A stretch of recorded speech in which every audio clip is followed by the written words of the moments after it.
Based on my search about voiceover script formatting, I'll now create the story following your requirements. My name is Claire Anderson, 32 years old, and I never thought I'd be sitting here telling you this story. 6 months pregnant alone in a new city, with my family's final ultimatum still ringing in my ears. Keep the baby for him, Claire. He'll come back. Those words changed everything. They weren't concerned about my happiness just preserving a relationship with a man who had already chosen to leave. Before I tell you how I found my strength, let me know where you're watching from and subscribe if my story resonates with you. I had built what I thought was a successful life in Chicago. At 29, I was a marketing executive at one of the city's top firms, living in a beautiful apartment overlooking Lake Michigan. I had worked incredibly hard to get there, climbing the corporate ladder through long nights and sacrificed weekends. My parents, John and Martha Anderson, had always been supportive in their way, though their support often came with expectations. We were a traditional Midwestern family. My father worked as a bank manager for 30 years, while my mother taught elementary school. They raised my younger sister Ashley and me with strong values about family commitment and the importance of maintaining appearances. Every Sunday dinner, every holiday gathering, every family vacation reinforced these beliefs. Marriage was sacred. Family came first. Problems stayed behind closed doors. Growing up, I was always the responsible one. Ashley, 4 years younger, was allowed to be free-spirited and spontaneous. I was expected to set an example to make practical decisions. I followed this path dutifully, attending a state university, getting a business degree, building a career. By all outward appearances, I was fulfilling the family legacy perfectly, except for one thing. At 29, I remained single with no serious prospects on the horizon. This fact became the subject of increasingly pointed comments at family gatherings. Claire Jennifer's daughter just got engaged and she's only 25. My mother would say, or, the Matthews son is single again. He's a doctor, you know. I tried to explain that I was focused on my career, that I was happy. They nodded and smiled, but I could see the concern in their eyes. In their world, a woman's ultimate fulfillment came through marriage and motherhood. My success meant little without someone to share it with. Then I met Jackson Williams at a company charity gala. He was 34, a partner at a prestigious law firm with dark hair, blue eyes, and a smile that made every woman in the room take notice. But that night, he noticed me. "You're the only person who hasn't tried to pitch me legal services," I joked after he approached me at the bar. "Maybe I'm playing the long game," he replied with a grin that made my heart skip. Our first date was dinner at an exclusive restaurant overlooking the city. He ordered wine without consulting the menu and spoke fluently with the sommelier. He asked questions about my work and seemed genuinely interested in my answers. When he took my hand across the table, I felt a flutter of excitement I hadn't experienced in years. The whirlwind began. Theater tickets, weekend trips, expensive restaurants.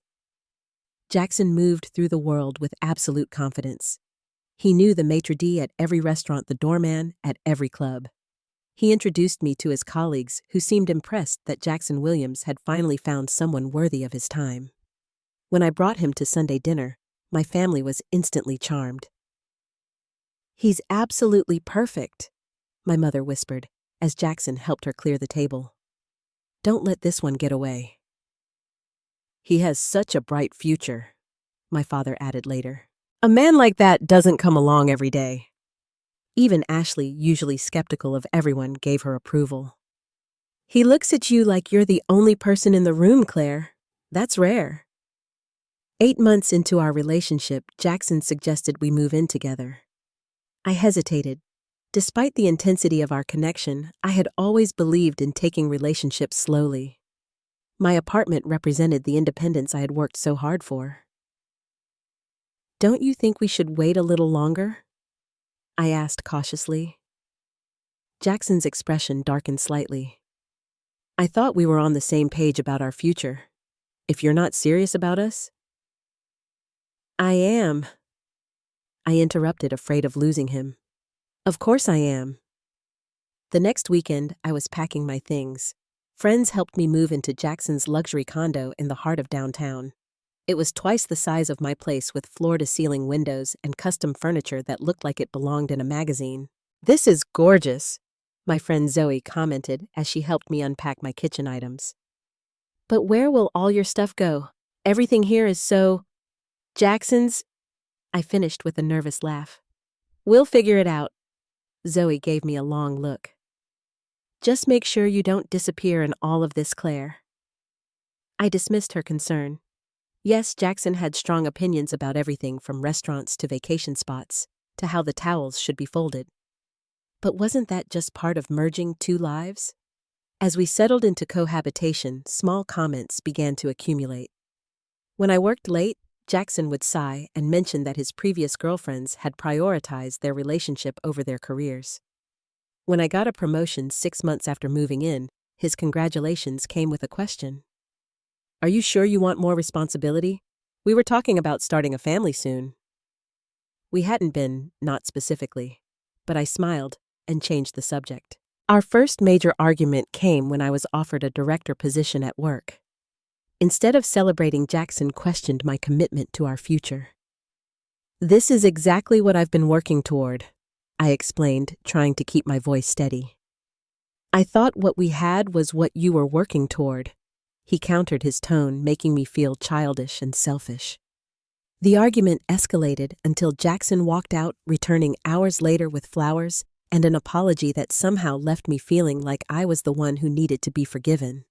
I accepted the promotion, but found myself working harder to balance my new responsibilities with being the partner Jackson wanted. I cooked elaborate dinners even after 12-hour workdays. I declined after-work events to rush home. I carefully considered my clothing choices to match his preferences. 3 months later, at my parents' 30th anniversary party, Jackson got down on one knee in front of everyone. The ring was spectacular, a 3-carat diamond that caught the light from every angle. As family members cheered and took photos, I said yes through tears that I told myself were joy. My mother immediately began wedding planning. Venues were discussed, color schemes debated. Through it all, Jackson had opinions that somehow always prevailed. The guest list grew to include his numerous business associates. The budget expanded accordingly. "It's the most important day of your life," my mother said when I expressed concern about the mounting expenses. "Jackson wants to give you the wedding you deserve." But as weeks passed, I found myself wondering if this wedding, this relationship, was actually what I wanted at all. The first unmistakable warning sign came 2 months after our engagement, when Jackson suggested we combine our finances. "There's no reason to keep separate accounts now that we're getting married," he said casually over dinner. "I can manage everything. My financial advisor is excellent." I hesitated. My financial independence had always been important to me. "I'd rather keep my own accounts," I said carefully. "At least for now." Jackson's face hardened. "Don't you trust me? Claire, is that what this is about?" The conversation ended with me agreeing to transfer my savings into a joint account that somehow only Jackson had the password to access. He explained it was simpler that way, and I told myself this was normal for engaged couples. As wedding plans accelerated, Jackson began making comments about my job. "You won't want to keep up this pace after we're married," he said one evening, "especially once we start having children." "I love my career," I reminded him. "We can make it work with children, too." Jackson laughed. "My mother raised me full-time, and look how I turned out. Don't you want that for our kids?"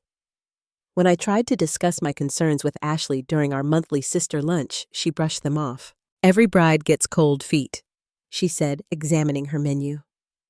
"Jackson is a catch, Claire. Do you know how many women would kill to be in your position?" The discovery that I was pregnant came as a complete shock. Jackson and I had been careful, but apparently not careful enough.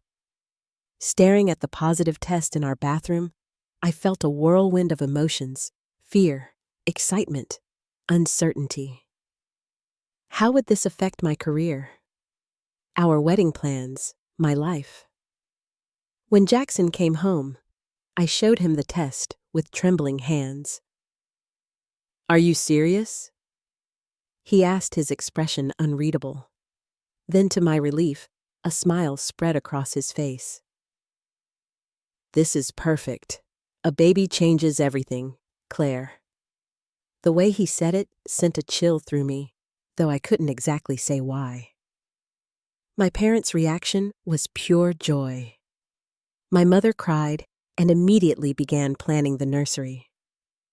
My father clapped Jackson on the back and called him son for the first time.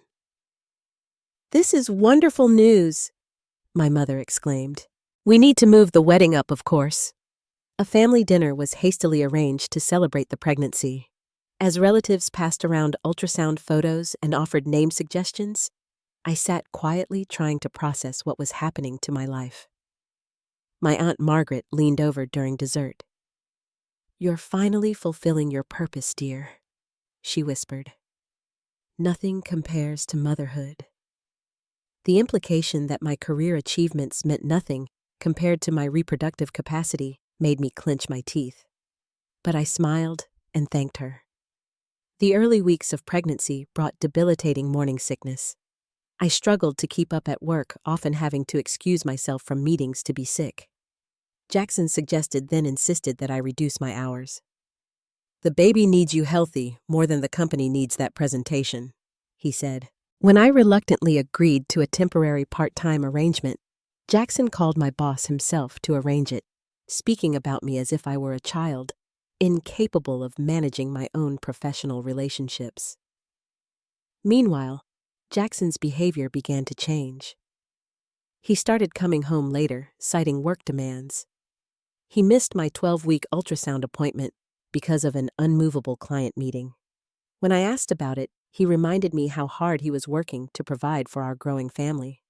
At 16 weeks pregnant, I found text messages on Jackson's phone while looking for a takeout menu. Messages from someone named Alicia, filled with intimate details and plans to meet. When I confronted him that evening, showing him the messages with shaking hands, I expected denial explanations, perhaps even tears.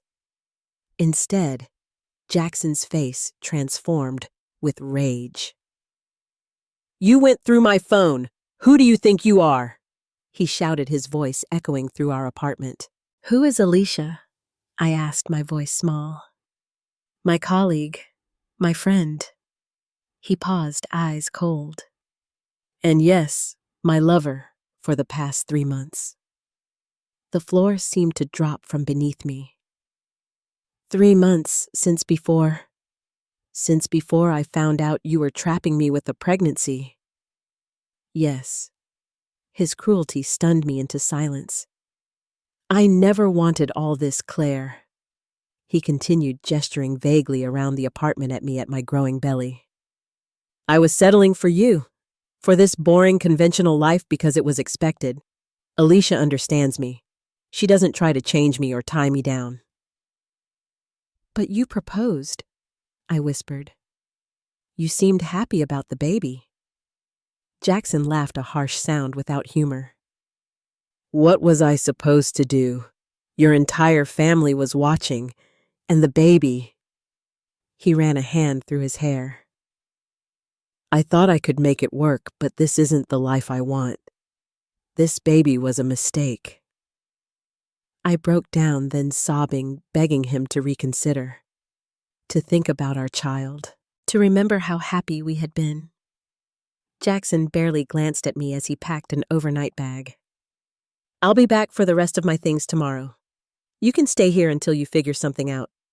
I'm not completely heartless."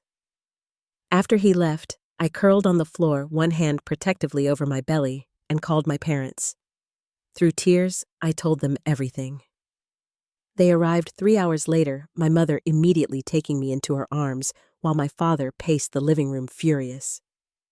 "That son of a bitch," he kept saying, after everything we welcomed him into. They stayed with me that night, helping me through waves of grief and shock. My mother made tea I couldn't drink. My father called a lawyer friend for advice. They were supportive, concerned, loving, for the first week. Then the narrative began to shift. "Men get scared, sweetheart," my mother said gently one morning. "Especially about babies. He's probably just panicking." "Your mother's right," my father added. "I had a moment of cold feet myself before you were born. He'll come around." Their support gradually transformed into a campaign for reconciliation.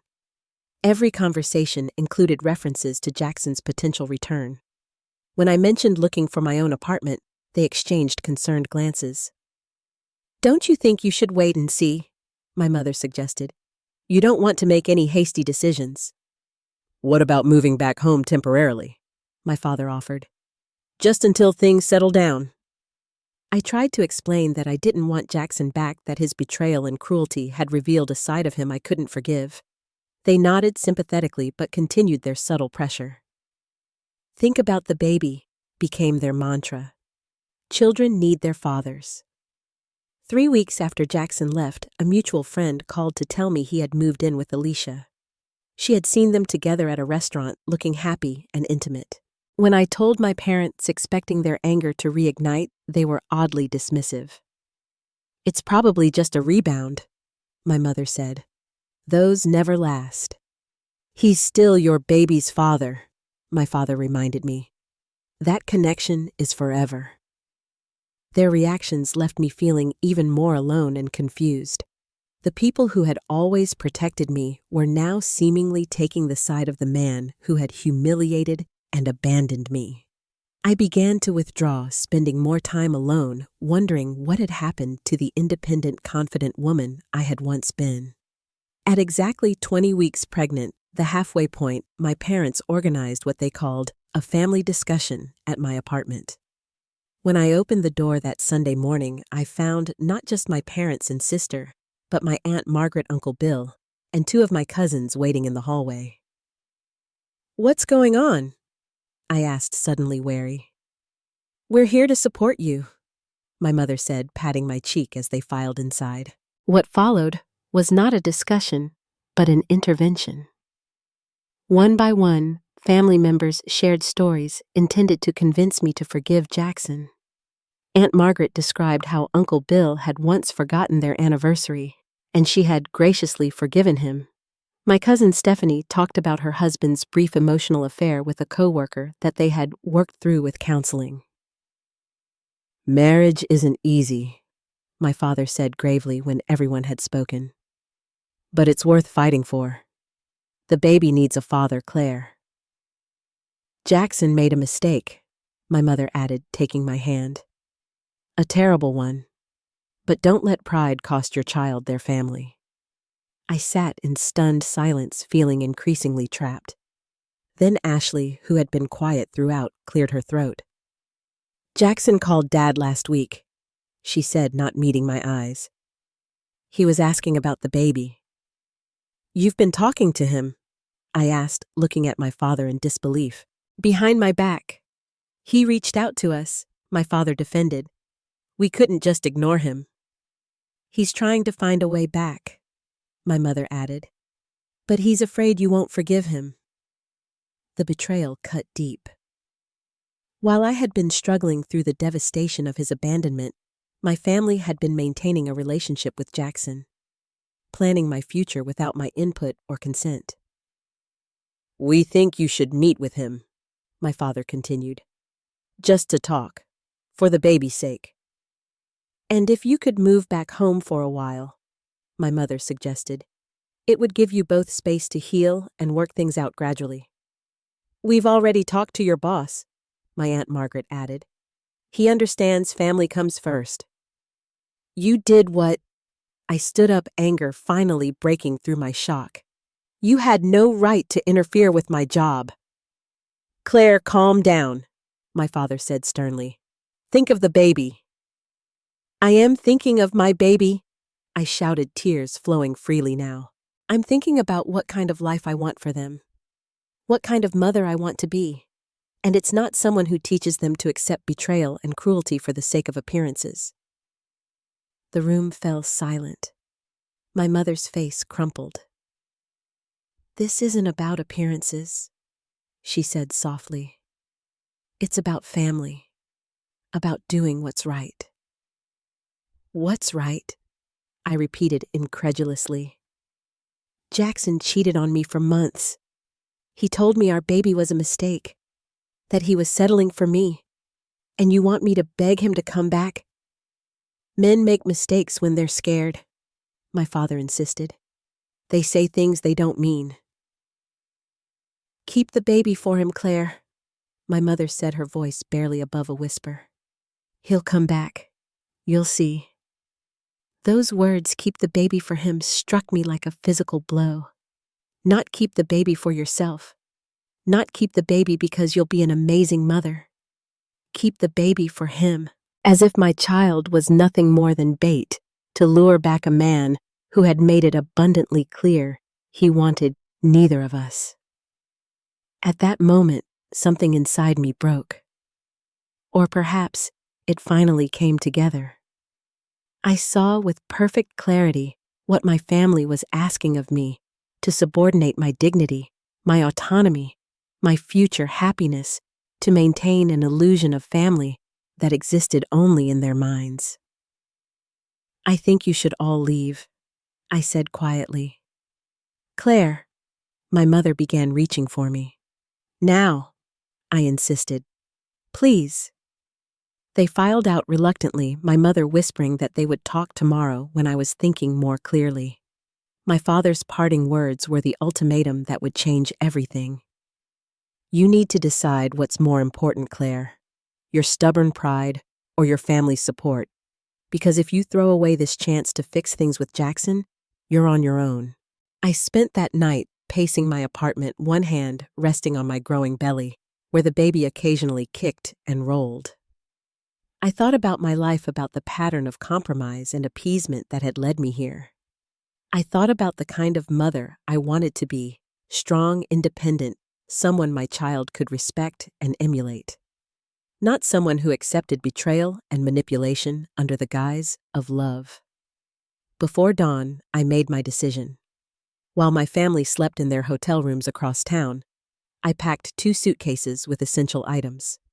I withdrew what cash I could from an ATM, grateful that Jackson had left me with access to the checking account, even if my savings were still tied up in our joint account.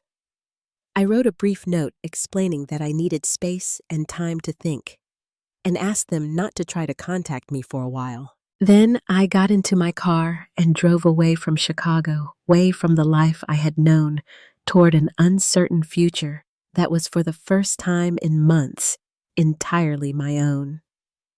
Denver wasn't a random choice. A college friend had moved there years ago. The cost of living was reasonable, and a quick online search showed several marketing firms with open positions. Most importantly, it was far enough from Chicago to make casual drop-ins from my family impossible. I checked into an extended stay hotel that catered to business travelers using most of my available cash for the first month's payment. The room was small but clean, with a kitchenette and desk where I could set up my laptop. After sleeping for 12 hours straight, the first uninterrupted rest I'd had in weeks, I began my job search. I updated my resume, careful to focus on achievements rather than job titles that might reveal my whereabouts to anyone searching for me online. I applied to every suitable position I could find, fighting waves of anxiety about interviewing while visibly pregnant. The first few interviews confirmed my fears. Though no one explicitly mentioned my pregnancy, I could see their eyes flicker to my belly, the calculations happening behind polite smiles. One interviewer asked pointed questions about my commitment to work-life balance that felt like thinly veiled inquiries about my impending motherhood. Then came the interview at Horizon Marketing, a mid-sized firm specializing in sustainable businesses. The hiring manager, Diane Foster, was a woman in her 50s with a no-nonsense demeanor that softened when I entered her office. "Your portfolio is impressive," she said after introductions. "Particularly the Westfield campaign. That was yours." I nodded, relaxing slightly at her genuine interest in my work, rather than my personal circumstances. Halfway through the interview, Diane addressed what other interviewers had danced around. "I notice you're expecting," she said directly. Congratulations.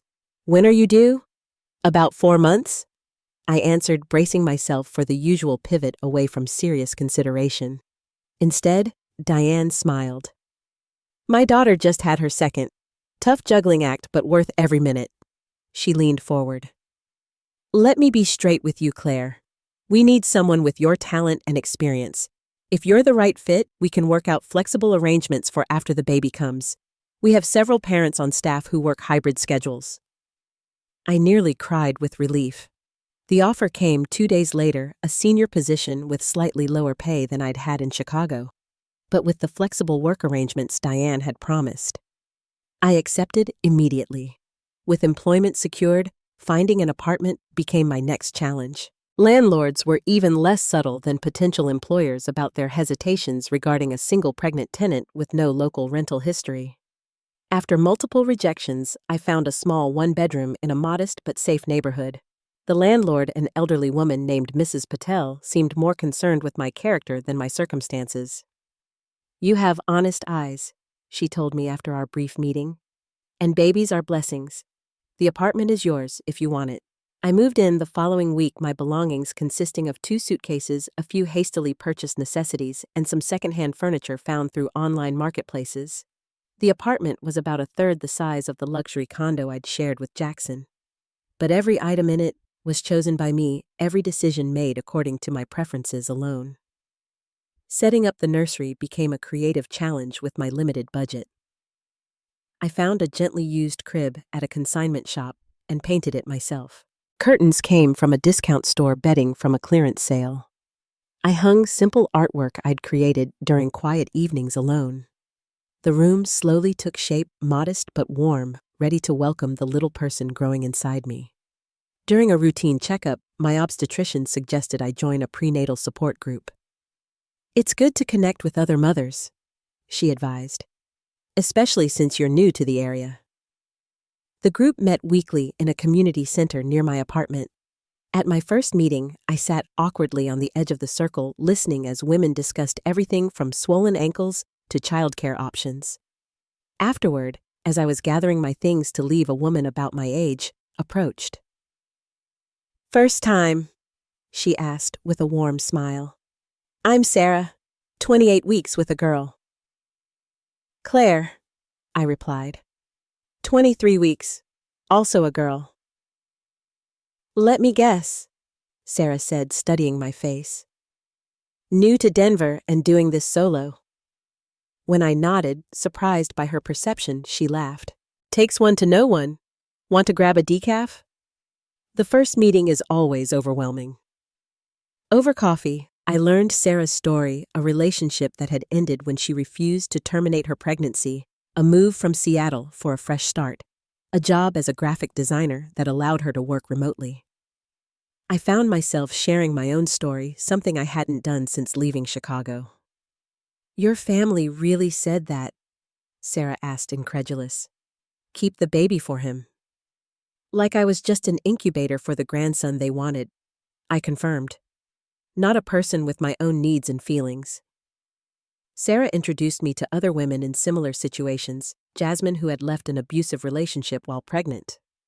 Monica, a widow whose husband had died early in her pregnancy. Tanya, who had chosen single motherhood via sperm donor.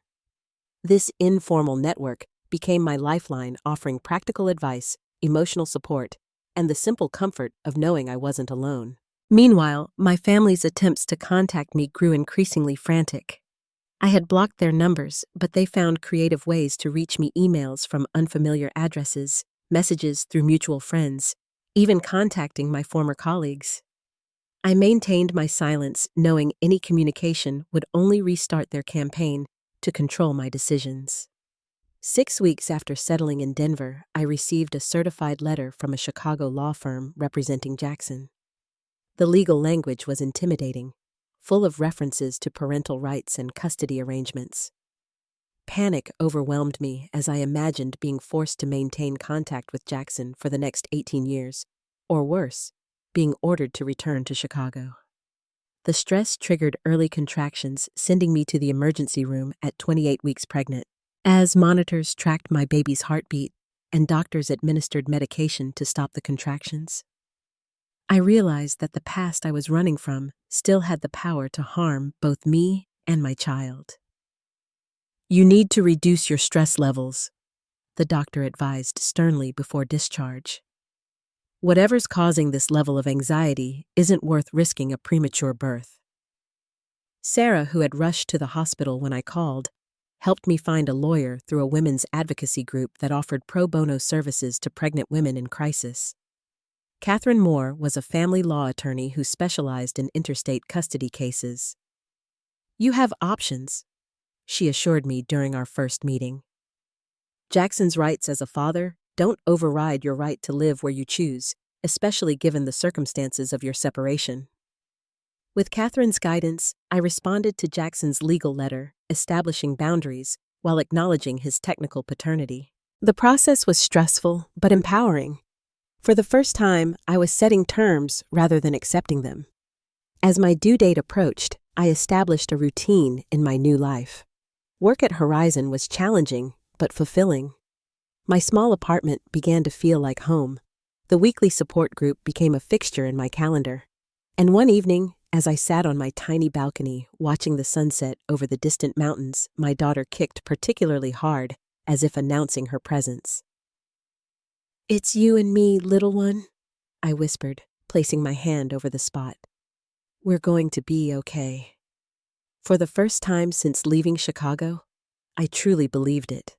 My water broke 3 weeks early on a Wednesday morning as I was preparing for a video meeting with clients. The initial panic of too soon was quickly replaced by the practical reality of contractions coming 5 minutes apart. I called Sarah first, not my family, a choice that felt significant. "I'm on my way," she said immediately. "Don't move." Sarah drove me to the hospital, calling my doctor and workplace on the way. The hospital staff were efficient and kind, settling me into a labor and delivery room as contractions intensified. When the nurse asked about family contacts, I hesitated before giving Sarah's information as my emergency contact. "No family coming?" the nurse asked gently. "Just me," I replied, wincing through another contraction. The labor was long and difficult. 20 hours of increasing pain, moments of fear, and growing exhaustion. Sarah stayed the entire time holding my hand through contractions, advocating with medical staff, and offering encouragement when I felt I couldn't continue. "You're the strongest person I know," she told me during a particularly brutal stretch. "You've got this, Claire." In the early hours of Friday morning, after complications that briefly raised concerns about an emergency C-section, my daughter finally arrived. The sound of her first cry broke something open inside me, a flood of love so intense it felt almost violent in its power. "She's perfect," the doctor announced, placing the tiny red-faced bundle on my chest. "Congratulations, Mama." Looking down at her at Emma Grace Anderson, named for my grandmother, and for the state of being I hoped to find, I felt an overwhelming surge of protectiveness. This small person depended entirely on me, and in that moment, I silently promised her that I would never allow anyone to diminish either of us again. The hospital's routine protocol included notifying listed family contacts about the birth. Despite my specifications about limited information sharing, someone called the numbers in my pre-admission paperwork. I learned this only when a nurse entered my room the following afternoon. "Your parents and sister are in the waiting area," she said. "They're quite insistent about seeing you and the baby." The news hit me like a physical blow. In my exhausted, vulnerable state, my first instinct was to give in to allow them access out of sheer fatigue. But then I looked at Emma sleeping peacefully in the bassinet beside my bed and found my resolve. "I don't want to see them right now," I said firmly. "Please tell them I'm not accepting visitors." The nurse hesitated. "They say they've come a long way. Your mother is quite upset." "I understand," I replied, my voice steadying. "But my answer is still no." 20 minutes later, the door to my room burst open as my mother rushed in, followed closely by my father and Ashley. They had somehow convinced another staff member to let them through. "Claire!" my mother cried, moving toward the bassinet. "Oh my God, we've been so worried. Why didn't you tell us you were in Denver? Why wouldn't you answer our calls?" Before she could reach Emma, I pressed the call button for the nurse. "You need to leave," I said, surprised by the calm in my voice. "Don't be ridiculous," my father replied, his tone dismissive. "We're your family. We have every right to be here." "She's beautiful," my mother said, peering at Emma. "She looks like Jackson around the eyes, don't you think?" The nurse arrived, taking in the scene with a quick professional assessment. "Is there a problem?" she asked. "These people are not authorized visitors," I said clearly. "I've asked them to leave." "Claire, stop this nonsense," my father demanded. "We're her grandparents. We have rights too." "Actually, you don't," the nurse replied firmly. "Not without the mother's permission. I'll need you all to return to the waiting area." What followed was a scene I had dreaded but somehow expected. My mother began crying. My father's voice rose to a near shout, and Ashley looked between them and me with confusion and hurt. Security was called when they refused to leave voluntarily. "This isn't over, Claire," my father said as they were escorted out. "You can't keep us from our granddaughter." The confrontation left me shaking, tears streaming down my face. A different nurse came in afterward, checking my vitals with concern. "Blood pressure's too high," she muttered. "Do you want me to call someone, a friend?" I nodded, giving her Sarah's number again. Then I reached for Emma, holding her close, drawing strength from her warmth and weight against my chest. "I won't let them make you feel the way they made me feel," I whispered into her fine hair. "Never." 3 days later, Sarah helped me bring Emma home to our apartment. Those first days alone with a newborn were both magical and overwhelming. The sleepless nights, the constant feeding, the moments of panic when Emma cried, and I couldn't immediately determine why. But there were also moments of profound connection, her tiny hand curling around my finger, the way her eyes seemed to focus on my face while nursing the perfect peace of her sleeping against my shoulder. My support system proved invaluable. Sarah checked in daily, sometimes bringing groceries or prepared meals. Other women from the group organized a meal train, ensuring I had food without having to cook. My boss at Horizon sent a generous gift basket and assured me my position was secure for whenever I was ready to return, even on a reduced schedule initially. 2 weeks after Emma's birth, Jackson's lawyer contacted me again. He wanted to establish visitation rights, though he had yet to reach out to me personally about the birth of his daughter. The contrast between his legal maneuvering and complete emotional absence was striking. Catherine, my attorney, advised me to agree to mediation rather than court proceedings. "Judges generally favor keeping both parents involved," she explained, "but we can set firm boundaries through mediation."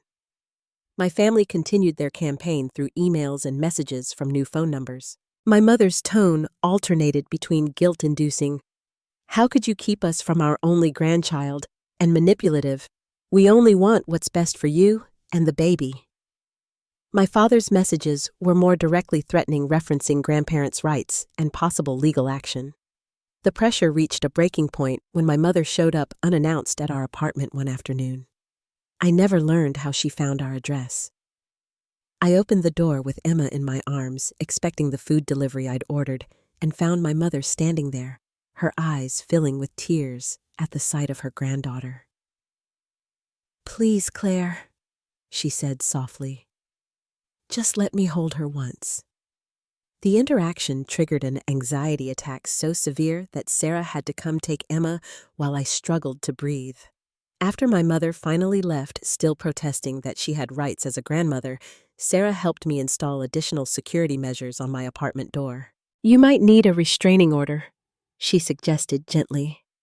The mediation with Jackson occurred when Emma was 2 months old. It was the first time he had seen her, and the first time I had seen him since the night he walked out.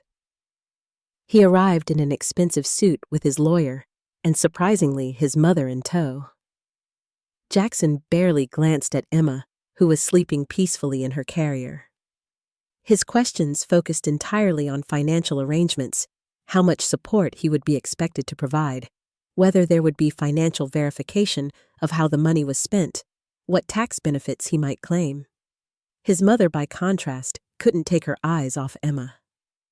"She does look like you did as a baby," she told Jackson, who shrugged with obvious discomfort. It became clear during the 4-hour session that Jackson's pursuit of custody was primarily motivated by his parents' desire for access to their grandchild, and by his own concern about his public image as a family man within his conservative law firm. When Catherine suggested a limited visitation schedule, monthly supervised visits that could gradually increase if consistently maintained, Jackson seemed almost relieved at the minimal commitment. "That's acceptable," he agreed quickly, "as long as the financial support is reasonable." What followed was a detailed negotiation about the practical aspects of co-parenting across state lines. Jackson would visit Denver monthly initially for supervised visits at a neutral location. All communication would happen through a co-parenting app that documented exchanges. Major decisions about Emma's education, health, and welfare would require mutual agreement, but day-to-day decisions would remain entirely mine. As we finalized the agreement, my former mother-in-law-to-be approached me. "Your parents have been in contact with us," she said quietly. "They're hoping to coordinate visits with Jackson's." The attempt to use Jackson's visitation rights as a backdoor for my family's access made my decision clear. Through Catherine, I established that Jackson's visitation times were his alone, and he could not delegate them to anyone else, including his parents or mine. Any violation would result in a return to supervised-only visits. Jackson's compliance with the visitation schedule was inconsistent from the start. The first month he arrived late and left early, clearly uncomfortable with the practical realities of caring for an infant. The second month, he canceled 2 days before citing work commitments. By the fourth month, his visits had become phone calls asking to reschedule, which gradually became emails, which eventually tapered to perfunctory child support payments without personal contact.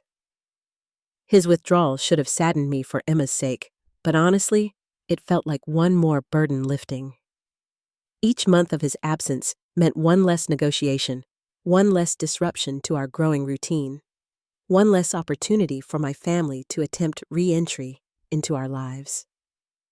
Emma's first birthday was marked by a small celebration in our new apartment, a slightly larger place with a tiny garden patio where I had planted flowers and herbs. Sarah and her son Noah, now 8 months old, were there along with Jasmine and her daughter and a few colleagues from work who had become friends. The contrast between this intimate gathering and the elaborate affair my mother would have insisted upon struck me as I watched Emma smash her hands into a small cake, giggling with delight at the sensation. There were no family politics, no tension, no pressure to perform or conform. Just genuine joy in celebrating this small person who had changed everything. The year had brought challenges and triumphs in equal measure. Professional success had come unexpectedly quickly. My work at Horizon had earned me a promotion to creative director, with a salary that finally matched what I'd been making in Chicago. The flexible work arrangement had evolved into a hybrid schedule that allowed me to be present for Emma while still advancing my career. Jackson's interest in visitation had predictably waned. After 6 months of decreasing involvement, he had finally admitted what had been obvious from the start: he had no genuine interest in being a father. He continued financial support, but had formally relinquished regular visitation rights, though he maintained legal paternity for appearance's sake. My family's approach had evolved more slowly. After months of unanswered calls and returned letters, the aggressive attempts at contact had gradually subsided. My father still occasionally sent stern emails about family responsibility, but my mother had finally shifted to more respectful communication, sending cards for Emma's milestones without demands or guilt trips. 2 months before Emma's birthday, I had received a call from my sister. Ashley's voice had been hesitant, almost shy. I miss you, she said simply. I was wrong to take their side without question. I should have supported you. That conversation had opened the door to a tentative rebuilding of our relationship. We now spoke every few weeks, careful to focus on our lives in the present, rather than rehashing the past. She was the only family member who respected my boundaries without resentment or manipulation.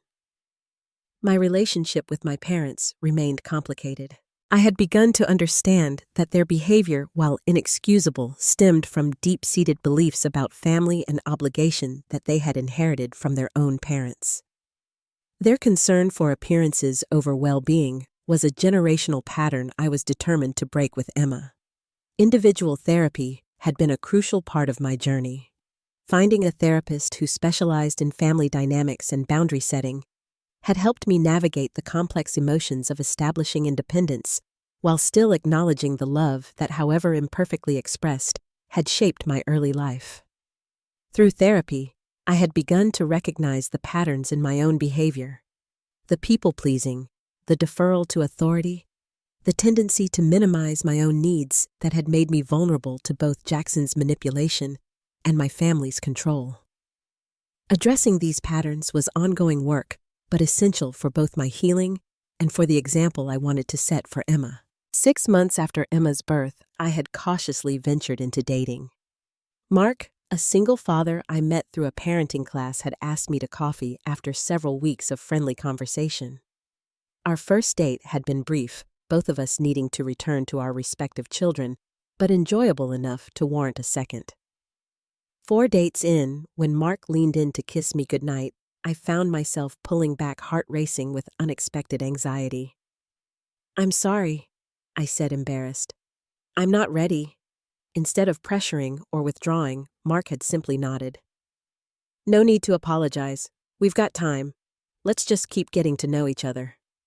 That response, the respect for my boundaries, the absence of manipulation, had brought me to tears later that night.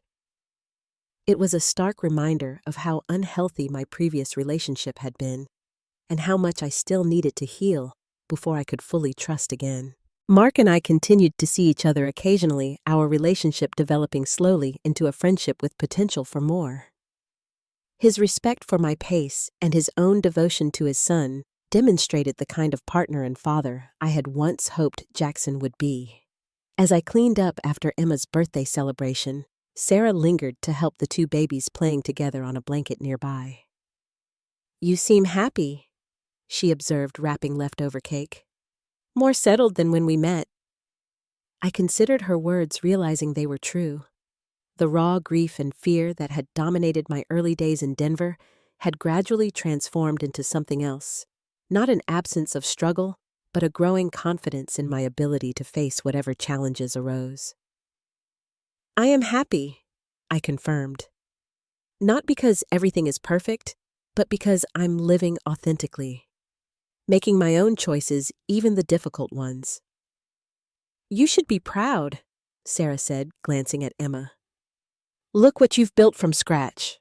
Later that evening, after Emma had been bathed and put to bed, I sat on my small patio, watching the stars appear. My phone buzzed with a text from my mother, a simple message wishing Emma a happy birthday without demands or expectations. Progress, however small. I thought about the journey that had brought me here, from the devastated pregnant woman fleeing Chicago to the mother and professional I had become. The path had not been linear. There had been moments of doubt, fear, and overwhelming loneliness. But there had also been kindness from unexpected sources, strength I hadn't known I possessed, and joy more profound than any I had experienced before. The night Jackson left, delivering his cruel assessment of our relationship and unborn child, had seemed like an ending. In reality, it had been the beginning of a difficult but necessary transformation.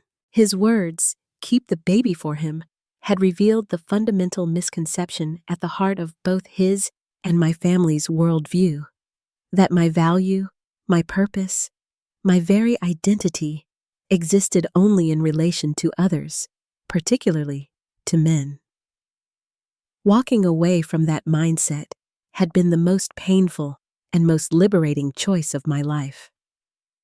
Every day since had been an exercise in reclaiming my autonomy, in teaching myself that love without respect is merely control in disguise. Now, watching my daughter sleep peacefully in her crib, I understood the greatest gift I could give her was not the perfect nuclear family my parents had envisioned, but the example of a mother who valued herself enough to demand genuine respect and care. A woman who had the courage to walk away from relationships that diminished rather than enhanced her life.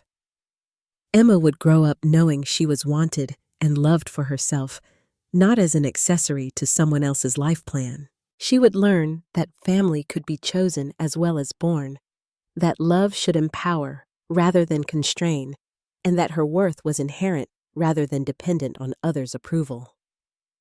The journey ahead would not be easy. There would be questions as she grew older, complicated emotions to navigate, relationships to negotiate. But we would face those challenges together from a foundation of truth and mutual respect. As I closed Emma's nursery door, I felt a sense of peace that had once seemed impossible. The life we were building might not match the traditional vision I had been raised to pursue, but it was authentic, hard-won, and entirely ours. Walking away from my family's ultimatum had been the beginning, not the end, of finding true strength and belonging. Have you ever had to walk away from relationships that were more about control than love? How did you find the strength to choose yourself? I'd love to hear your stories in the comments below. If this resonated with you, please hit that like button, subscribe, to hear more journeys of resilience, and share with someone who might need to be reminded of their own strength today. Thank you for walking this path with me, and remember, sometimes the bravest thing you can do is simply choose peace.